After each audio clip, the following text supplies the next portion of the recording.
네, 안녕하세요. 저는 32기 공인노무사 시험에 차석으로 합격한 김예슬 노무사입니다. 저는 서울 소재 4년제 대학교에서 영문학을 전공했고 법이나 경영 과목은 모두 노무사 시험으로 처음 접한 비전공생이고요.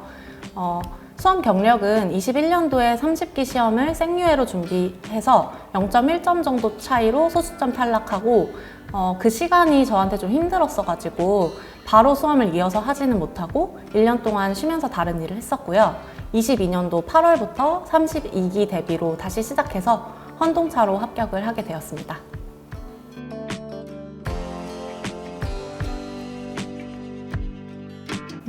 무엇보다 완벽주의를 내려놓은 것이 큰 기복 없이 1년을 달릴 수 있었던 원동력이라고 생각을 하는데요.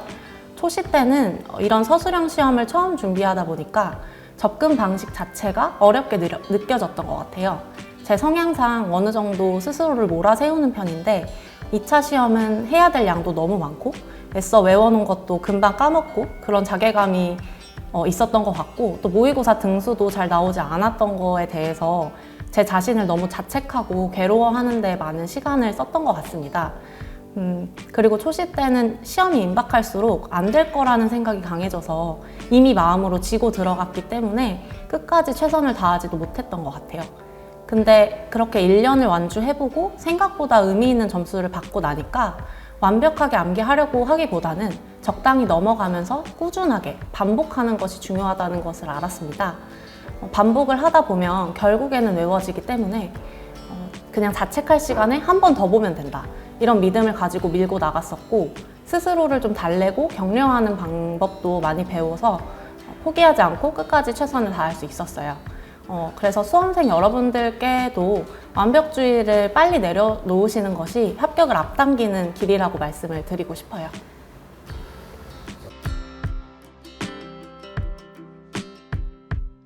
저는 일반론은 모두가 잘 쓸 거라고 생각을 해서 헌동차로서 이해도와 실력을 어필할 수 있는 거는 사안의 논점이랑 포섭이라고 생각을 했습니다. 특히 사안의 논점은 답안의 첫인상이기 때문에 문제 상황을 정확하게 알고 있다는 인상을 주고 앞으로 전개할 내용을 명확하게 쓰려고 노력을 했었어요. 가능하면 관련 조문이 드러나도록 그리고 파악한 쟁점과 그 판단의 실익을 드러내려고 노력을 했었고요. 실제로 이번 시험 1-1문에서 먼저 이의신청 성질부터 논해주고 그것을 왜 판단하고 가야 하는지를 간단하게 설시한 점이 좋은 인상을 주었다고 생각을 해요. 그리고 포섭도 가능한 한 풍부하게 해서 포섭에 할당된 점수는 충분히 얻고 가도록 노력했었고요. 모든 문항에서 판례 구조랑 키워드가 드러나도록 풍부하게 포섭을 한 것이 고득점으로 이어진 것 같습니다.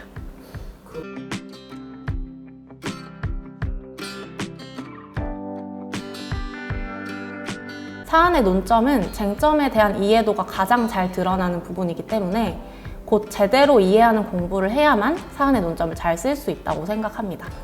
성봉쌤이 강조하시는 대로 왜 이 쟁점이 문제가 되는지, 예를 들어서 이 문제에서 쟁점이 왜 기판력이 아니라 기속력인지 이렇게 자문하면서 적극적인 학습 방법을 시도해 보시기를 추천을 드려요. 이게 초반에는 시간이 너무 많이 걸리고 조급한 마음이 드실 수도 있지만 생각보다 암기는 시험 막판에 반복하면서 빨리 채울 수가 있기 때문에 일기까지는 너무 암기에 치중을 하시기보다는 이해도를 충분히 점검하면서 공부를 하시기 바랍니다. 저는 이해도 점검하기 위해서 강의를 듣고 백지 복습을 하면서 내용을 떠올려보고 단권화를 할 때 쟁점 지도를 그려보면서 어떤 쟁점이 어디서 왜 문제가 되는지를 점검을 했었습니다. 그리고 포섭의 경우에 사실 시험장에서는 시간이 촉박하기 때문에 포섭을 구상할 여유는 없어요. 그래서 포섭에 들어가야 할 내용은 어느 정도 숙지를 해서 시험장에 들어가려고 노력했고 이를 위해서 모의고사 해설지에 포섭 부분을 단권화 교재에 붙여서 써야 되는 포인트들을 눈에 익히면서 공부를 하고 문장의 넘버링을 해서 논리 흐름을 이해하려고 노력했습니다.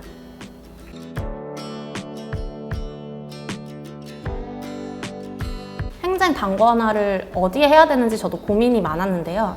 사실 행정은 단권화가 쉽지는 않은 과목이라고 생각합니다. 그 이유는 행정쟁송의 흐름을 전체적으로 이해할 필요가 있으면서도 답안을 쓰기 위해서는 결국 쟁점마다의 목차와 답안 구조를 암기해야 되기 때문에 기본서와 사례집을 다 볼 필요가 있기 때문인데요. 저는 초반에 많은 분들을 따라서 사례집의 단권화를 시도했었는데 체계적으로 정리가 잘 되지 않아서 그만두고 기본서를 선택했었습니다. 개인적으로는 좋은 선택이었다고 생각을 하고요. 그 이유는 기본서에 일반론 목차가 대부분 잘 나와 있고 기본서로 봐야만 행정쟁송의 흐름 안에서 이 주제가 왜 문제가 되는지를 더욱 이해할 수 있기 때문이에요.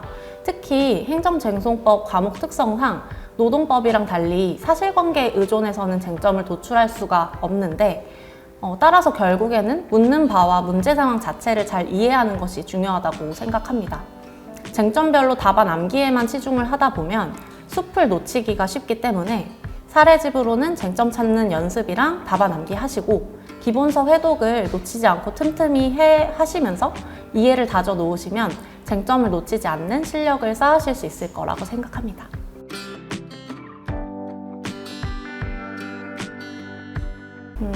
행정쟁송법은 특별히 암기를 일찍부터 신경 써서 했었어요. 사실 행정이 다른 과목에 비해서 양이 적다는 얘기도 있지만 외워야 되는 판례들도 많고 주제별 목차까지 암기를 해야 되기 때문에 저는 외워야 할 양이 적게 느껴지지는 않았었습니다. 그래서 1기부터 판례 녹음을 활용해서 본격적으로 주요 판례부터 차곡차곡 암기를 했고 1기 이후 방학 때는 성봉쌤이 나눠주시는 1기 답안부터 통화 스터디를 통해서 구조 전체를 암기하면서 회독을 했었습니다. 중요한 판례랑 나와야 되는 목차부터 암기를 하시되 조금씩 살을 붙여서 외우는 양을 늘려가시는 걸 추천을 드려요. 처음에는 양이 많아서 이게 다 외워질까 싶다가도 반복하면 결국에 되거든요. 또 중요한 부분을 미리미리 암기를 해두면 나중에 여유가 생겨서 일반론을 좀 더 풍부하게 챙길 수가 있게 되는데요. 그런 덕분에 이번 시험 산문에서 당사자 소송과 민사소송 부분에서 기본서에 있는 예시까지 풍부하게 적은 점이 고득점에 도움이 되었던 것 같습니다.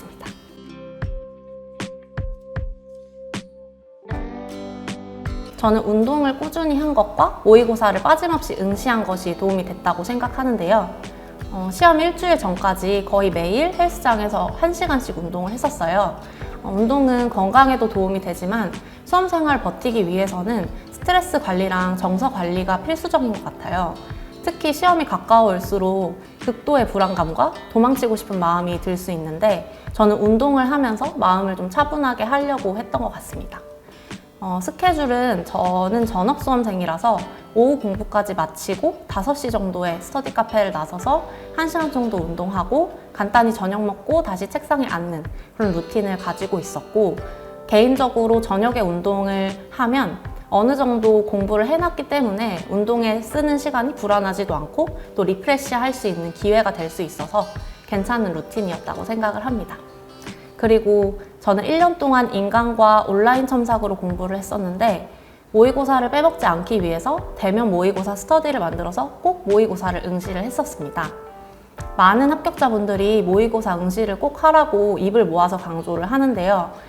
우리 시험은 머릿속에 넣는 거 이상으로 현출해보는, 즉 써보는 경험이 중요하기 때문이라고 생각해요.